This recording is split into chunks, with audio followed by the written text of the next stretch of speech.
दोस्तों नमस्कार, मैं हूं आलोक पाठक और आप देख रहे हैं जनगण मन 24x7। उत्तर प्रदेश में बहराइच के इनकाउंटर के बाद योगी सरकार की मुश्किलें कम होने का नाम नहीं ले रही। अभी तक तो इस एनकाउंटर पर विपक्ष के नेता अखिलेश यादव ने सवाल उठाए थे, कांग्रेस ने सवाल उठाया था, आम आदमी पार्टी ने उठाया था, लेकिन आज जिस शख्स ने सवाल उठाया है वो और कोई नहीं बल्कि योगी के पहले डीजीपी। जी हां, योगी जी 2017 में उत्तर प्रदेश के मुख्यमंत्री बनते हैं और जिस पहले शख्स को डीजीपी बना के लाए थे सुलखान सिंह। सुलखान सिंह जो यूपी पुलिस के डीजीपी रहे हैं अप्रैल 2017 से लेकर दिसंबर 2017 तक। उन्होंने आज सवाल उठा दिया है बहराइच के इनकाउंटर पे और उनके सवालों से विपक्ष के आरोपों को बल मिल रहा है। ये बड़ी खबर है, समझिए। और एक बड़ा बयान अखिलेश यादव ने आज दिया है कि ये इनकाउंटर नहीं है, ये सरकार सीधे सीधे लोगों की जान ले रही है। ये बड़ा बयान है और ये बयान अखिलेश यादव ने आज इनकाउंटर पे, योगी सरकार के इनकाउंटर पॉलिसी पे उठाया है। अब आते हैं सुलखान सिंह ने ऐसा क्यों बोला। वैसे सुलखान सिंह ने सुल्तानपुर में जब 2 इनकाउंटर हुए थे, सुल्तानपुर में और उन्नाव में, सुल्तानपुर में जब मंगेश यादव का इनकाउंटर हुआ था, उसके बाद उन्नाव में जब अनुज प्रताप सिंह का इनकाउंटर हुआ था, तो उसके बाद उन्होंने बकायदे अपने फेसबुक पोस्ट पे लिखा था कि इस तरह के इनकाउंटरों से पुलिस अधिकारियों को बचना चाहिए। उन्होंने बड़े अपनी फेसबुक पोस्ट पे बड़ा लंबा डिटेल दिया था जिसको कई मीडिया हाउस ने कवर किया था। उन्होंने बताया था कि पुलिस के अधिकारी जो होते हैं वो अपने सीनियर्स और नेताओं के कहने पे या उनको खुश करने के चक्कर में या दबाव के चलते इनकाउंटर कर देते हैं, बाद में फंस जाते हैं। और उन्होंने बोला था कि इसमें से कई इनकाउंटर कोर्ट की जांच में फर्जी साबित हो जाते हैं। उन्होंने एक आंकड़ा भी दिया था कि 250 से ज्यादा उत्तर प्रदेश के पुलिस वाले आज की डेट में फिलहाल उत्तर प्रदेश की कई जेलों में फर्जी इनकाउंटर के मामले में बंद है। कईयों को जमानत नहीं मिली, कईयों की जेल में ही जान चली गई। तो ये जो और बहराइच की घटना पे जो उन्होंने सवाल किया उसके पीछे उन्होंने बड़ा स्पष्ट सा कारण दिया है। उन्होंने कहा कि जो अपराधी जिनको कल एनकाउंटर हुआ है, सरफराज और तालीम, उनकी बहन रुखसाना बार बार ये कह रही है, आरोप लगा रही है और उसका वीडियो बयान कल सुबह से ही वायरल था कि हमारे पिता को, हमारे भाई को, सबको पुलिस ने उठा लिया है। उसने ये दावा किया था कल कि 15 तारीख को ही, माफ कीजिएगा 16 तारीख को ही उठा लिया गया है। और बाद में पुलिस ने कहा कि ठीक, पुलिस ने कल ये बताया कि उन लोगों को पहले से गिरफ्तार किया गया था। समय नहीं बताया है पुलिस ने भी, लेकिन उसका दावा था रुखसाना का वीडियो बयान में कि हमारे पिता को, हमारे भाई को और 4-5 लोगों को उठा लिया गया। उसमें उसने अपने पति का भी नाम बताया था और उसने ये आशंका जाहिर की थी कल के वीडियो बयान में कि हमारे पिता की, हमारे पति की और हमारे भाई की का इनकाउंटर हो सकता है। ये कल सुबह से ट्विटर पे बहुत वायरल था और कल 3-3:30 बजे खबर भी आ जाती है। अब सुलखान सिंह ने देखिए 2-3 बड़ी महत्वपूर्ण बात कही। उन्होंने 2-3 घटनाओं का जिक्र करते हुए कहा है कि पुलिस जब कार्रवाई करती है किसी मामले में तो भी उस पर कार्रवाई हो जाती है और कार्रवाई नहीं करती है तो इस तरह की घटना हो जाती है। इसलिए पुलिस पे बहुत दबाव है। और उन्होंने एक चीज और चिताई है कि पुलिस वालों को, नेताओं को खुश करने के लिए या किसी अपने सीनियर को खुश करने के लिए फर्जी इनकाउंटरों से बचना चाहिए, क्योंकि नेता आज है, कल वो चला जाएगा, उसका कोई लिखित आदेश नहीं है, कोर्ट में तो फंसेंगे आप। और उन्होंने कहा कि इनकाउंटर कोई पॉलिसी नहीं है।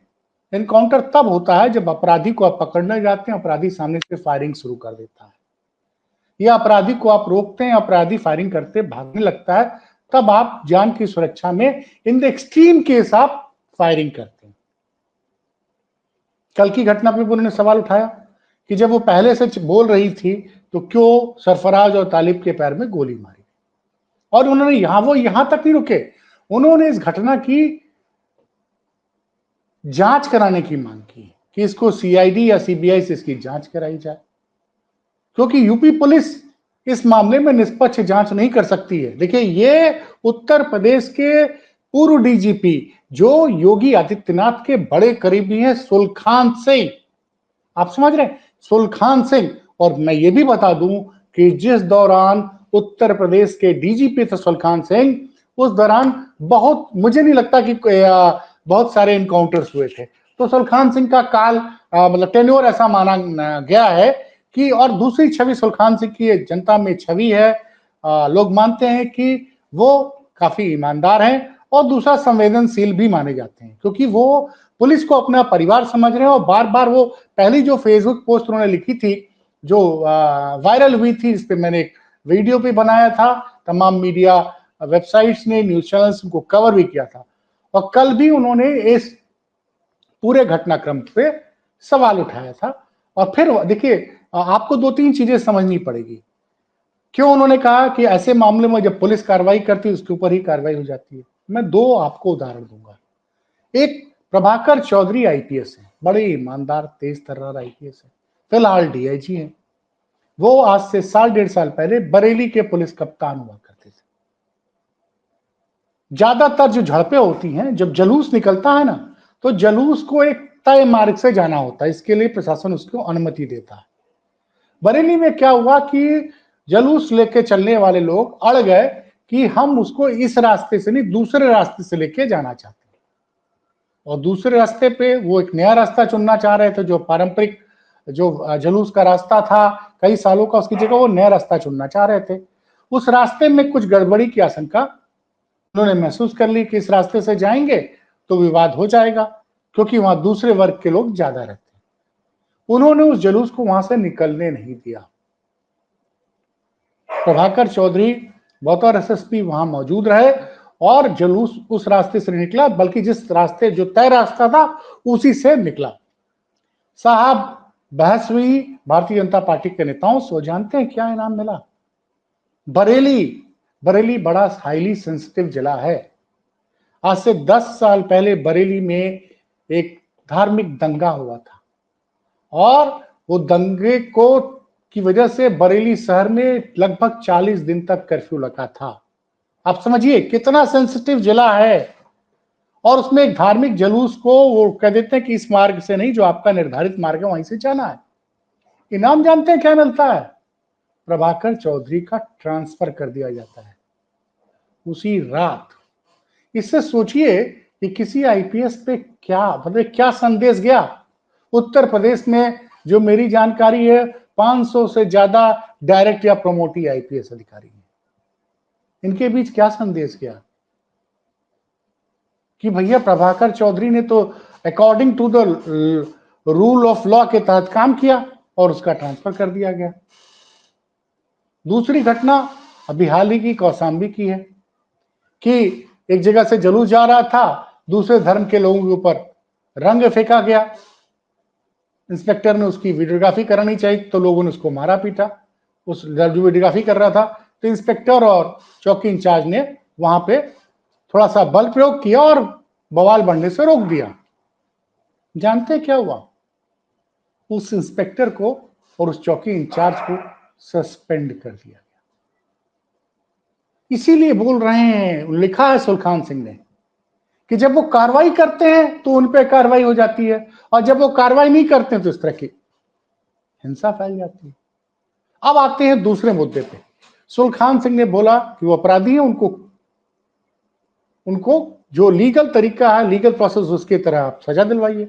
दूसरा, उन्होंने कहा कि उस चूंकि वीडियो वायरल है, क्या उस भीड़ में भी उन लोगों की जांच करनी चाहिए जिन्होंने राम गोपाल मिश्रा को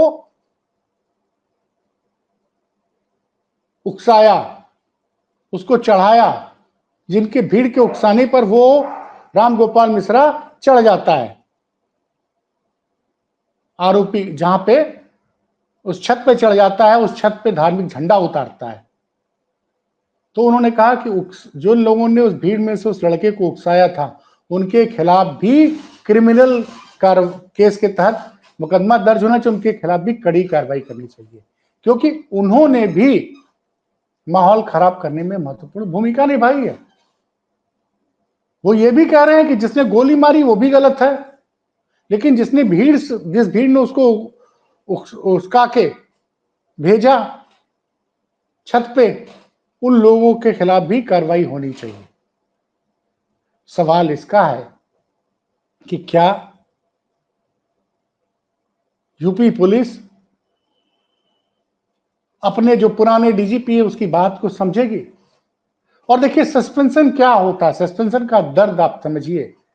उत्तर प्रदेश पुलिस में हर अधिकारी, हर पुलिसकर्मी बेईमान नहीं है।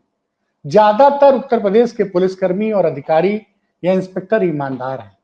वो अपनी तनख्वाह में ही गुजारा करते हैं, क्योंकि अगर बेईमान होते तो हर जगह से खबरें आती। कुछ चुनिंदा लोग हैं, और जब कोई आदमी सस्पेंड होता है तो जानते हैं क्या होता है, उसकी तनख्वाह आधी हो जाती है। और आधी तनख्वाह जब किसी की हो जाएगी तो उसका गुजारा करना मुश्किल हो जाता है। तो अगर वो ड्यूटी करे, विवाद न बढ़ने दे, भीड़ को कंट्रोल करने के लिए बल प्रयोग करे, तो भी उसको सस्पेंड हो जाना है। तो वो कह रहे हैं कि पुलिसकर्मियों के ऊपर बहुत तनाव है।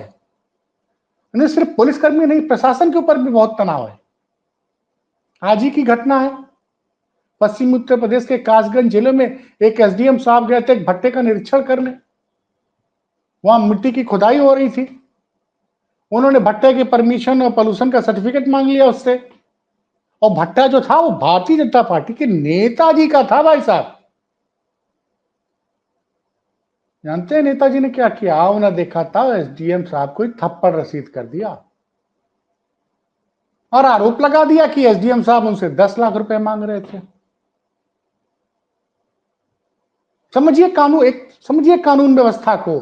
एसडीएम को भाजपा का नेता थप्पड़ मार दे रहा है। ये खबर कहीं चैनलों पे दिख रही है आपको? नहीं दिखेगी।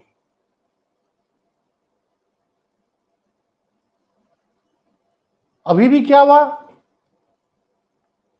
कि बहराइच की घटना में, चलिए भाई एसओ को सस्पेंड कर दिया, स्थानीय थाने का चौकी इंचार्ज को सस्पेंड कर दिया गया, वहां एक सीओ को भी सस्पेंड किया गया।